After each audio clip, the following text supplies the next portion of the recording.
المشاهدون الأفاضل، طيب الله أوقاتكم أينما كنتم بكل خير. أحييكم وأقدم نشرة أخبار المساء من الفضائية الإريترية أستهلها بالعناوين. بدأ التعليم المنتظم في الأول من إبريل. بناء قدرات وكفاءة الشباب في إقليم شمال البحر الأحمر. تنظيم حملة تطعيم للماشية في بورتو ساو. مقتل 40 شخصا في هجوم بالنيجر عند الحدود مع مالي. روسيا والصين تهاجمان سياسات أمريكا وسعيها لفرض إرادتها عالميا. وأوروبا تسعى لتحقيق المناعة الجماعية في يوليو.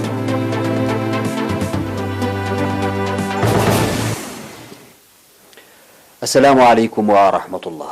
أعلنت وزارة التعليم أن التعليم المنتظم من رياض الأطفال وحتى المرحلة الثانوية سيستأنف من الأول من إبريل 2021.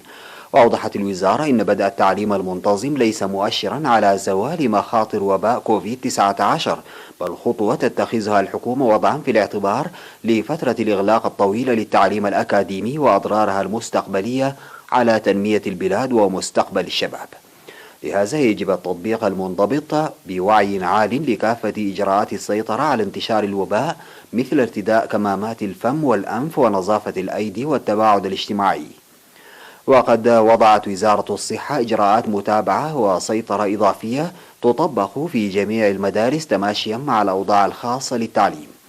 ويتطلب من جميع الطلاب والمعلمين والجهات المشاركة في العملية التعليمية وأولياء الأمور وكذلك جميع الجهات المعنية المشاركة بتفان لتنفيذ هذه الإجراءات. أوضح فرع الاتحاد الوطني بإقليم شمال البحر الأحمر تنفيذ أعمال مشجعة لرفع الوعي السياسي للشباب وتأهيلهم مهنيا ومعرفيا، وخلق الأرضية للتعرف على هواياتهم والحفاظ على ثقافتهم وتاريخهم وهويتهم. وذكر مسؤول الشؤون السياسية والتنظيمية في الإقليم الشاب تخل زرعه لوكالة الأنباء الإريترية تنظيم دورات تدريبية وتأهيلية للطلاب والشباب حسب تعليمهم وأعمارهم.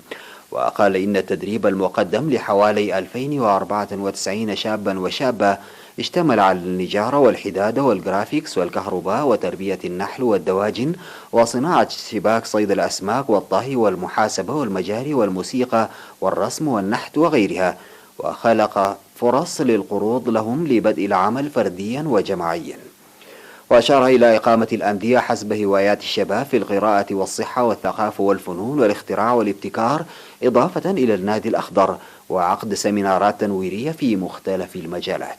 وأفاد إن جائزة مندلاي التي تقدم على مستوى الإقليم لطلاب الصف الثامن المتفوقين لها تأثير كبير على الطلاب، موضحا بأن عدم وجود مراكز ترفيهية للطلاب أثناء دراستهم في جميع المديريات من التحديات الأساسية. وقال إن قضية الشباب ليست قضية الاتحاد الوطني للشباب والطلبة وحده، ويجب على كافة المؤسسات الحكومية المشاركة فيها. قال مدير مديرية أصماط السيد عثمان آدم إن الإنجازات التي تحققت لتوسيع الخدمات الاجتماعية نتاج جهود تحقيق العدالة الاجتماعية. وأوضح بأن خدمات التعليم التي بدأت في ثمانينات القرن الماضي في مرحلة الكفاح المسلح تحت ظلال الأشجار والكهوف لمحو الأمية تطورت حاليا في الانتشار والنوع. وذكر وجود 33 مدرسة من رياض الأطفال وحتى المرحلة الثانوية تستقبل أكثر من 6000 طالب، إضافة إلى 34 نقطة لتعليم الكبار، حيث بلغ عدد متلقي تعليم الكبار إلى حوالي 3000 طالب. وأشار مسؤول الخدمات الاجتماعية السيد إبراهيم محمود إلى الدور الكبير لتجميع القرى لانتشار مؤسسات الخدمات الاجتماعية، موضحا وجود مركز صحي في أسندة وعيادة في أوروتا ومرافق بيع للأدوية في العديد من المناطق، وتقديم الخدمات الصحية في المناطق البعيدة مثل إيرا وشاكا بالكادر الصحي المتجول. وحول خدمات المياه أوضح وجود 13 مشروعا للمياه تعمل بمحرك الضخ والطاقة الشمسية والدفع اليدوي، داعيا للاهتمام لإصلاح المتعطل منها. ذكر فرع الاتحاد الوطني للمرأة في مديرية فرع تنفيذ جهود فعالة لمكافحة العادات الضارة بالمرأة جسديا ونفسيا، خاصة زواج القاصرات وختان الإناث. وأوضحت مسؤولة الفرع السيدة فاطمة عثمان لدى لقائها ممثلي السكان أن مكافحة زواج القاصرات وختان الإناث والعادات الضارة الأخرى تحتاج لوعي كبير، وإن الإنجازات التي تحققت في المديرية تعكس الوعي العالي للمجامع والمشاركة الفاعلة للشركاء. وأشارت إلى تنفيذ برامج التدريب في الأشغال اليدوية والمهنية منذ عام 1994 لتمكين المرأة اقتصاديا ومساعدة المرأة الراعية ماليا وعينيا. ودعا سكرتير الجبهة الشعبية للديمقراطية والعدالة في المديرية السيد أحمد صالح للحد من العادات الضارة التي تحدث في بعض الأحيان ومقاطعة التعليم بسبب الزواج وغيره للدفع بالإنجازات التي تحققت.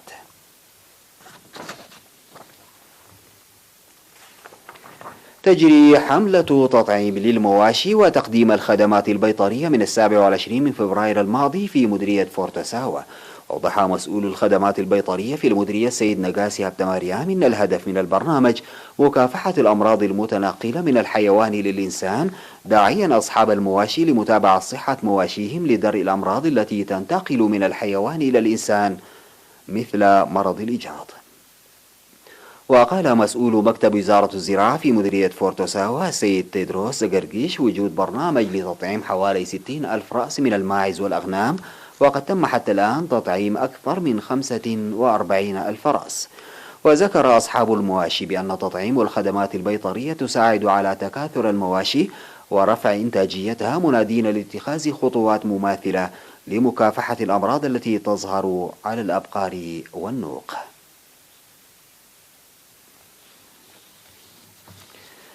نتوقف سادتي مع فاصل قصير وأعود بالأخبار الخارجية.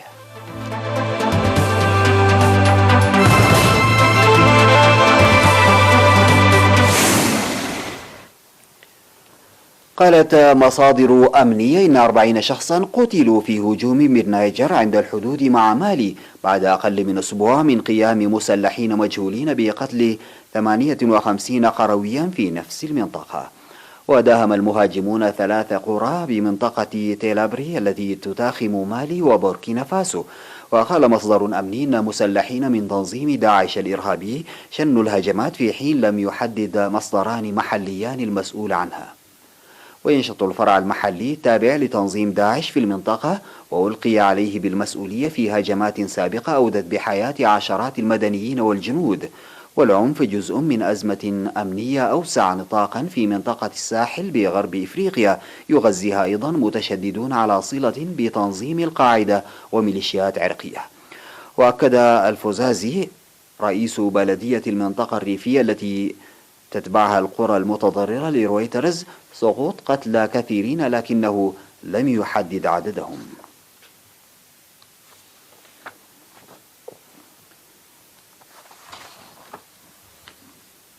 نددت روسيا بسياسة الولايات المتحدة تجاهها وعبرت عن أسفها لرفض مقترحها بإجراء محادثات بين رئيسي البلدين لتبديد التوترات بينهما، في وقت نددت موسكو وبكين بسعي واشنطن لفرض إرادتها عالميا.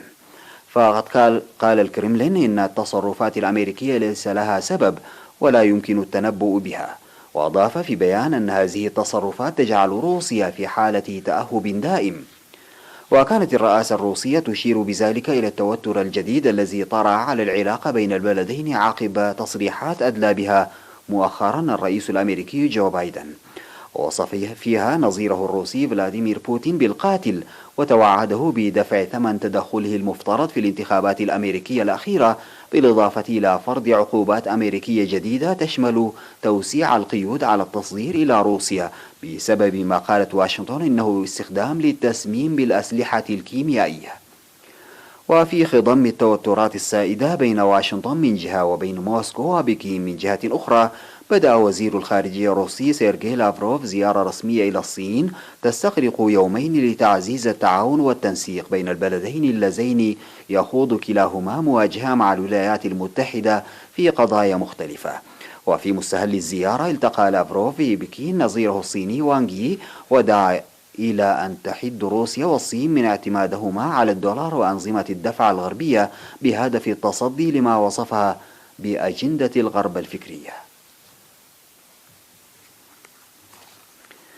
قال المفوض الأوروبي للسوق الداخلية تيري برايتون إن أوروبا يمكن أن تبلغ المناعة الجماعية في 14 من شهر يوليو، مؤكدا الزيادة المتوقعة في تسليم اللقاحات. وقال عبر القناة الفرنسية إنه طريق مستقيم، لأننا نعلم أنه للتغلب على هذا الوباء لا يوجد سوى حل واحد وهو التطعيم، مؤكدا أن اللقاحات ستكون متوفرة. وأوضح أنه بين مارس ويونيو سنستلم ما بين 300 و 350 مليون جرعة من اللقاحات. وفصل المفوض الأوروبي الزيادة المتوقعة في عمليات التسليم في أوروبا مع توقع تسليم 60 مليون جرعة في مارس و100 مليون في إبريل و120 مليونا في مايو. وقال إن 55 مصنعا تعمل الآن على صنع اللقاحات في أوروبا.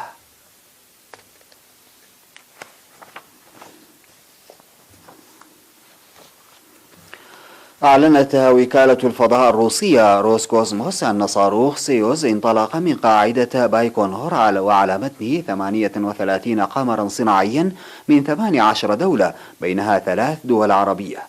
وذكرت قناة روسيا اليوم الإخبارية أن من ضمن هذه الأقمار الصناعية تضم أقمارا لكل من تونس والسعودية والإمارات، بالإضافة إلى أقمار صناعية لألمانيا وكوريا الجنوبية واليابان وكندا والأرجنتين وإيطاليا وعدد من الدول الأخرى.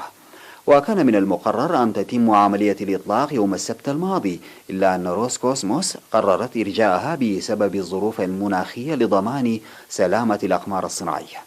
كما انطلق إلى الفضاء أول قمر اصطناعي مصنع بالكامل في تونس ومخصص لشبكة الإنترنت الخاصة بالأجهزة المتصلة، أو ما يصطلح على تسميته إنترنت الأشياء، في خطوة بالغة الأهمية للبلاد. انتهت سيداتي سادتي نشرة أخبار المساء، قدمتها لحضراتكم من الفضائية.